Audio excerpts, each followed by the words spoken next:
Le domaine viticole de la maison Angelot s'étend sur une trentaine d'hectares au cœur du Bugey.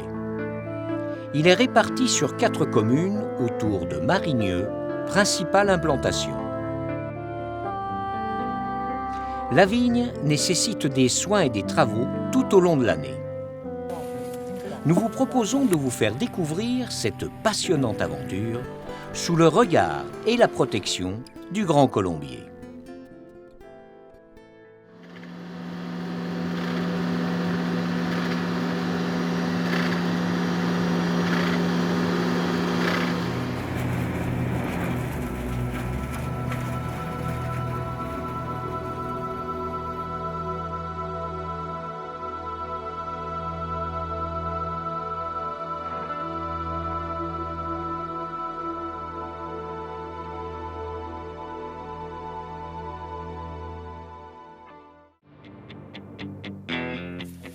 Notre vignoble représente 130 km linéaires de vigne.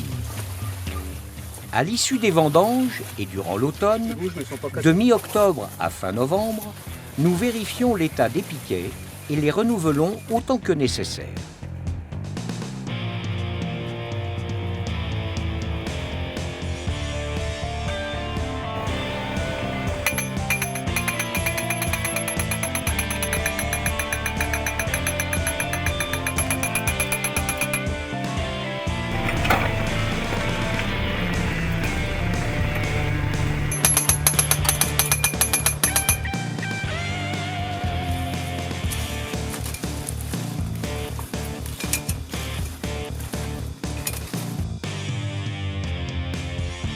Les piquets de tête, dits têtiers, restent en bois.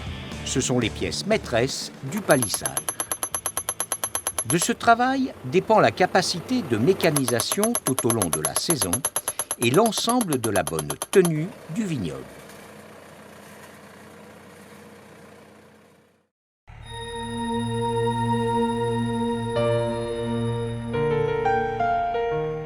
À la chute des feuilles, dès la fin du cycle végétatif de la vigne, commence la taille.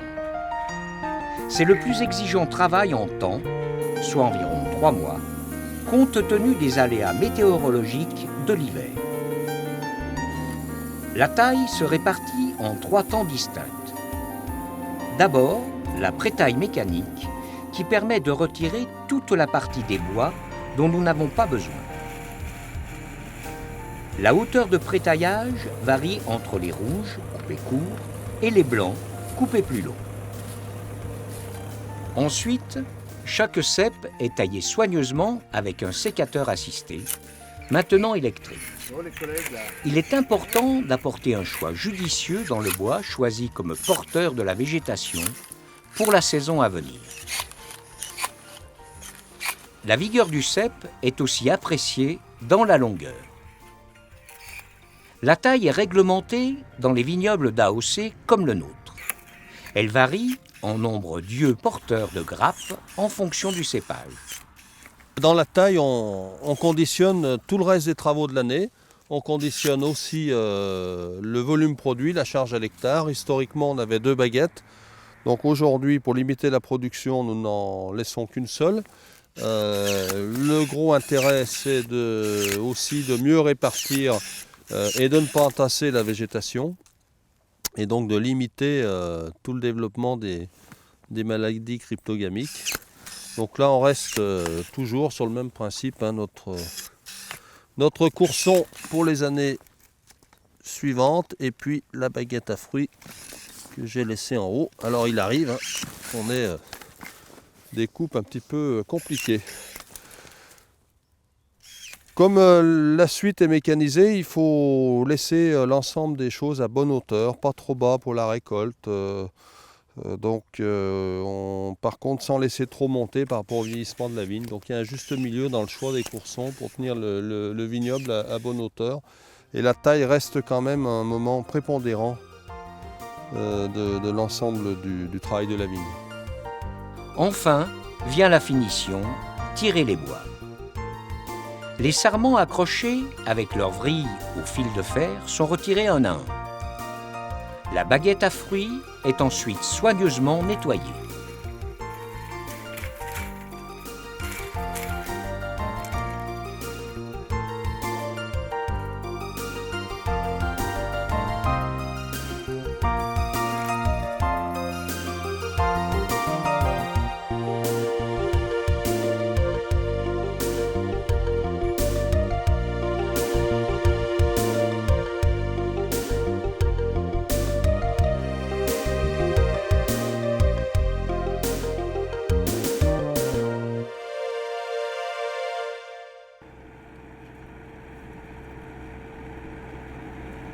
Dès la fin des travaux de taille, les sarments sont broyés et laissés sur place, dans l'interrang du vignoble.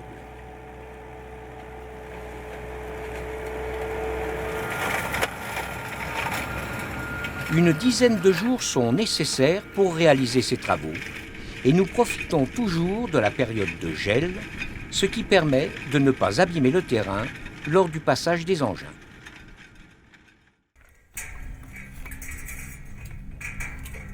C'est à ce stade, durant un mois, que nous vérifions l'état des fils de fer.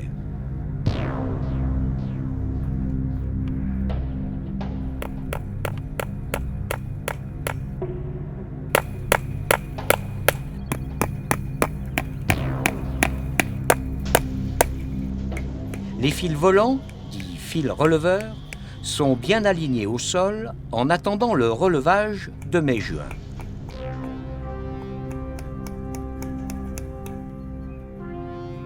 Même si cette tâche est fastidieuse, elle est essentielle pour que le vignoble soit bien conduit tout au long de la saison.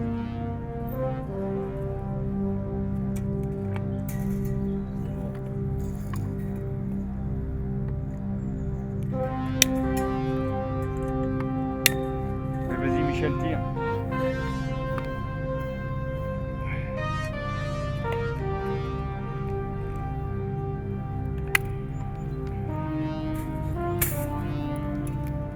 Tortillé.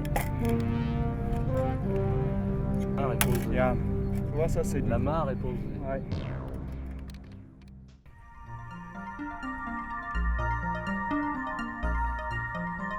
Travail du printemps par excellence, le pliage doit être réalisé avant la pousse des bourgeons. Il faut profiter des périodes humides. Les bois sont plus tendres. Le temps manque toujours à cette période, car il nous faut un bon mois pour attacher. Autrefois, cette opération était réalisée manuellement avec de l'osier. Nous utilisons aujourd'hui des lieuses électriques.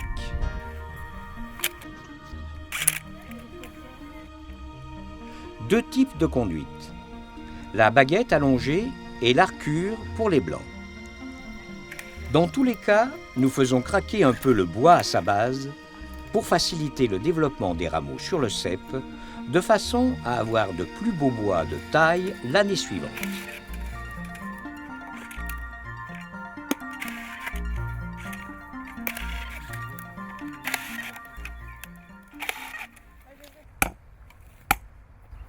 Là Mario, tu vas par là, tu prends le piquet. Allez, c'est bon. Début avril est la période idéale pour réaliser les plantations de jeunes vignes. Nous devons, là encore, nous adapter aux conditions météo, car il faut planter en terrain parfaitement réessuyé. La vigne ne pousse pas en terre travaillée par l'humidité. Là, la plantation fait 40 arts, donc il y a environ 2200 pieds de plantés. C'est quelque chose qui se fait en équipe en une journée de travail. Alors on renouvelle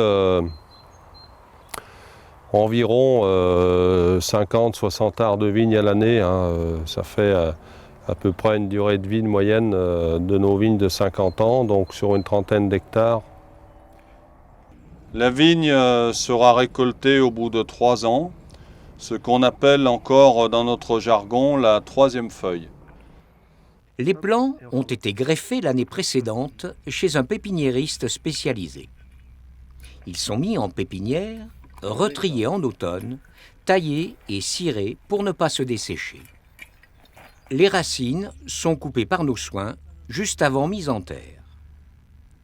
Nous utilisons des plantoirs maison. Un petit mouvement de serrage de la terre sur les racines a son importance. Pour ne prendre aucun risque de reprise, nous arrosons le lendemain de la plantation environ 1 à 2 litres par pied. Ça a aussi un rôle important de serrer la terre au niveau des racines. Parce que là, avec les plantoirs, comme on va assez vite, la terre n'est pas serrée au niveau des racines. Et le fait de planter en terrain sec, si on fait un apport d'eau rapide, il faut du débit. Ça descend la terre fine sur les racines, ça les serre. Et après, la vigne peut parfaitement résister au sec.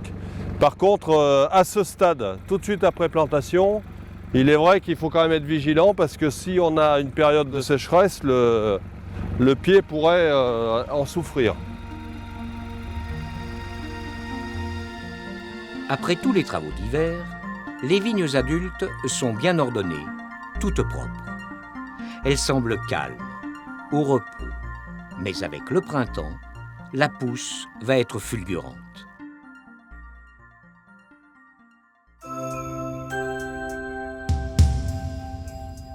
Avant les travaux de palissage, nous enlevons les doubles. Dans notre jargon, cette opération consiste à ne laisser qu'une seule pousse sur les bourgeons qui ont donné 2 rameaux.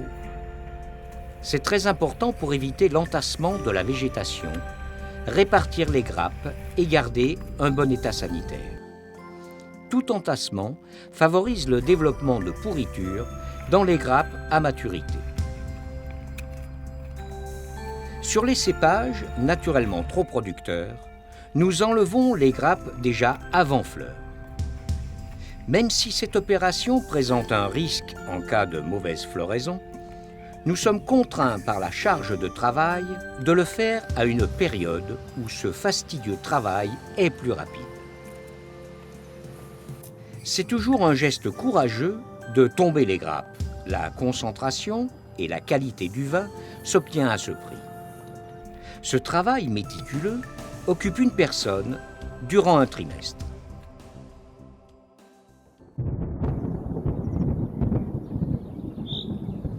Les pousses de vigne sont très fragiles avant outement, fin mai, début juin. Les rameaux craignent les orages toujours menaçants avec l'arrivée de la chaleur. Une simple forte rafale de vent peut anéantir une récolte. C'est pourquoi une course contre la montre s'engage à cette période pendant 1 mois et demi. Un premier passage manuel permet de maintenir et protéger les pousses en les tenant dans des fils releveurs. Ce sont nos employés, aidés de saisonniers, qui assurent cette tâche. Les jeunes étudiants des alentours et les jeunes retraités dynamiques sont les bienvenus. Ensuite, un deuxième passage est possible grâce à une releveuse essimeuse. Cette machine relève la végétation, déroule 2 ficelles qu'elle agrafe et en même temps, les rameaux sont essimés pour les maintenir bien droits. Mais comme rien ne remplace la main de l'homme, une finition est apportée manuellement.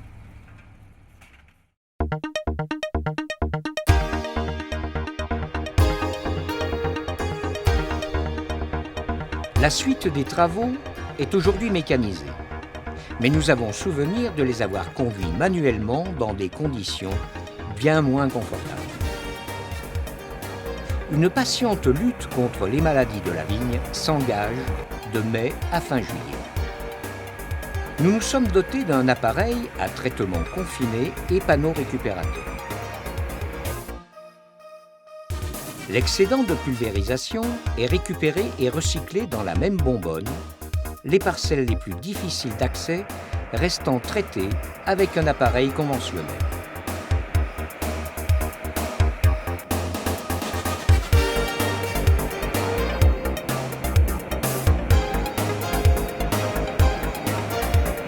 Nous pratiquons 6 à 7 traitements annuellement.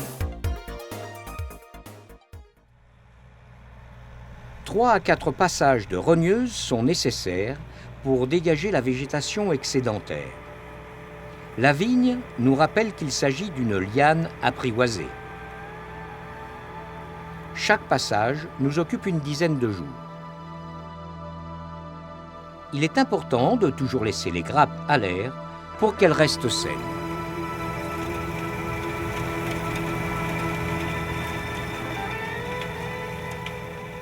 Le broyage, tonte d'entretien, est réalisé simultanément à l'arrière.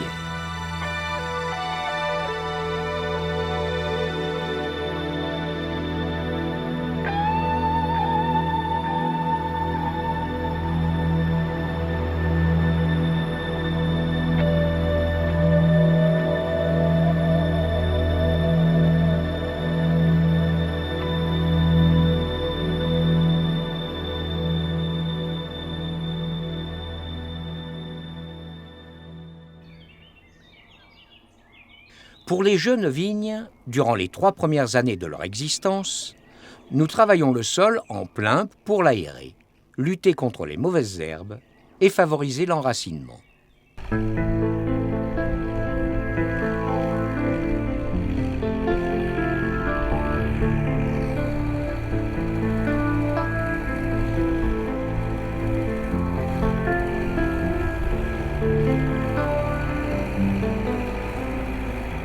Nous veillons partout où nécessaire au décompactage des sols sur les vignes adultes grâce à un binage ciblé. Cette bineuse est conçue pour ne pas ramener de terre sur l'interligne enherbée.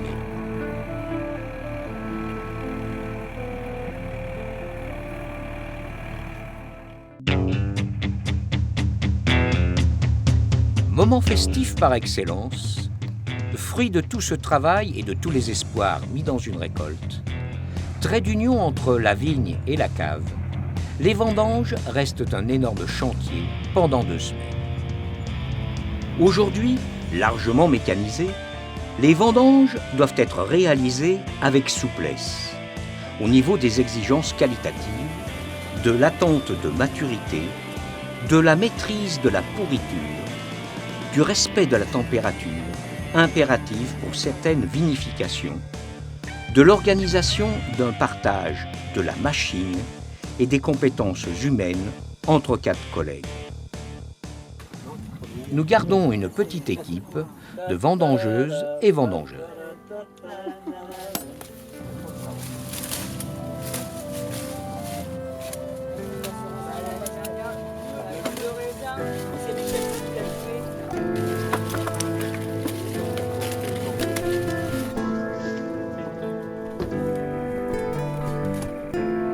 La qualité du triage embarqué sur les machines est déconcertante. La vendange est parfaitement propre. Maintenant, une nouvelle aventure commence. La vinification d'un nouveau millésime.